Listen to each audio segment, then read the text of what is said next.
Women have two clocks that govern the flow of our existence. We are negating to illuminate a deeper, more revered clock that defines the feminine container and operates in tandem with the lunar cycle.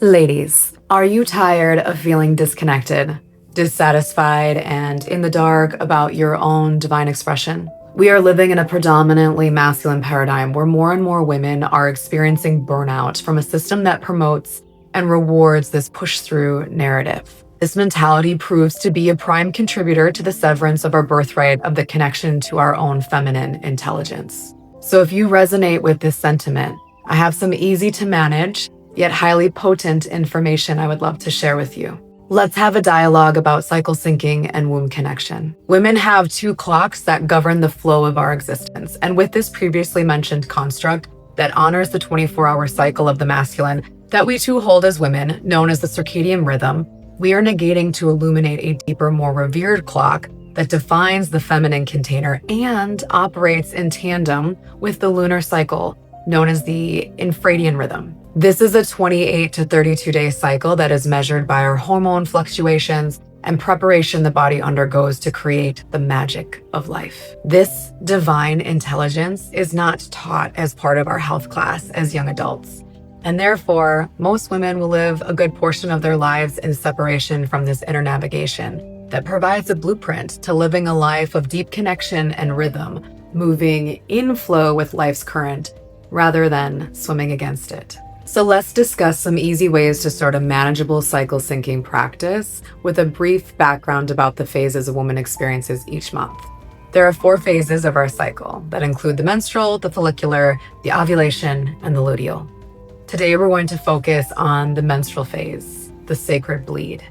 And unfortunately, this phase of the cycle has been deemed gross and dirty by the likes of society, and by proxy creates a narrative around this beautifully intelligent design that we must feel burdened by or harbor shame for having. And it is my hope that after hearing this, you will be immensely proud of your body for holding this gift. The way I see it, women hold the portal to the perceived separation from the ethereal realm and the human experience. Every single human being has passed through this gate to arrive in the human condition. Can we pause for a moment and recognize the gravity that this holds? The magic that your womb carries is unmatched by anything in nature, and your bleed is a byproduct of the ultimate intelligence of the entire creation of human life on this planet.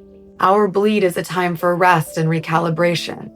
It's a reminder that our body is undergoing this sacred shed, and our effort to support this process will set us up for success for days to come.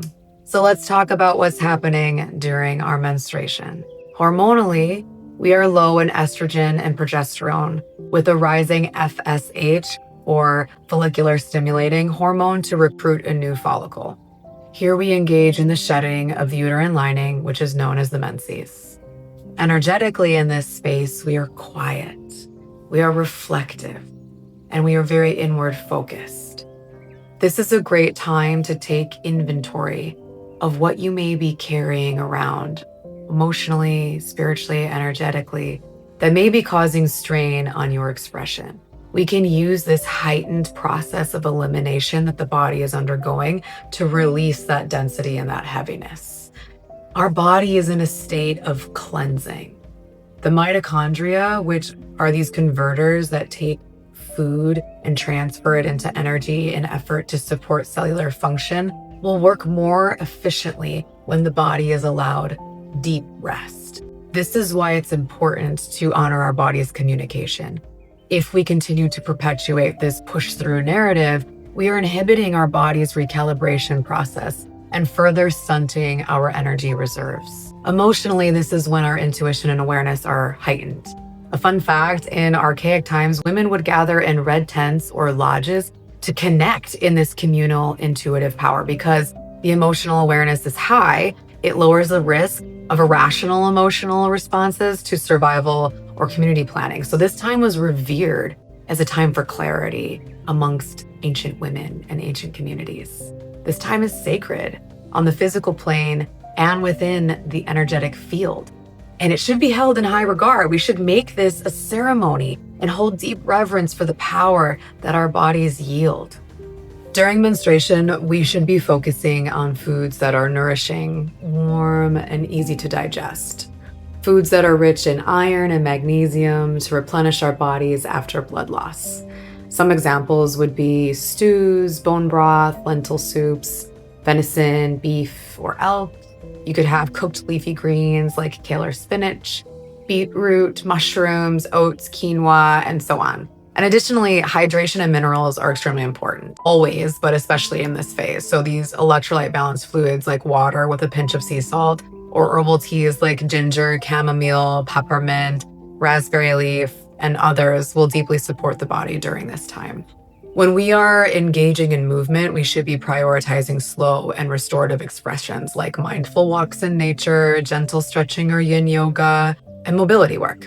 It's really important to avoid high intensity workouts and honor the process of slow living in this menstrual phase. I really like to think about this phase as this deep connection and reverence to the new moon, a time for new beginnings and intention setting, a time to recharge and rest in this moment of darkness, knowing that in this sacred pause is where we allow the fullness of the light to regenerate, to illuminate to its fullest capacity in days to come. This information that we're going through is just a scratch on the surface of the infinite wisdom that our body and our cycle holds.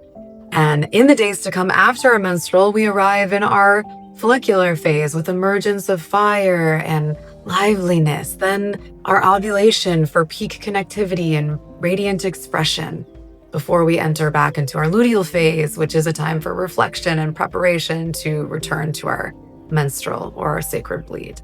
So these divine rhythms offer a profound way for us to connect to the wisdom of the body and the pull of nature. The more we choose to connect and support these cycles, the more magic our lives produce. So I hope that this information has inspired you to dive deeper into the art of living in tune with your natural flow and honoring the beauty that resides in the expression of the feminine container. Keep exploring this topic. Remain open and receptive to the communication of your inner divine intelligence and spread the word to all women who are ready to receive this gift.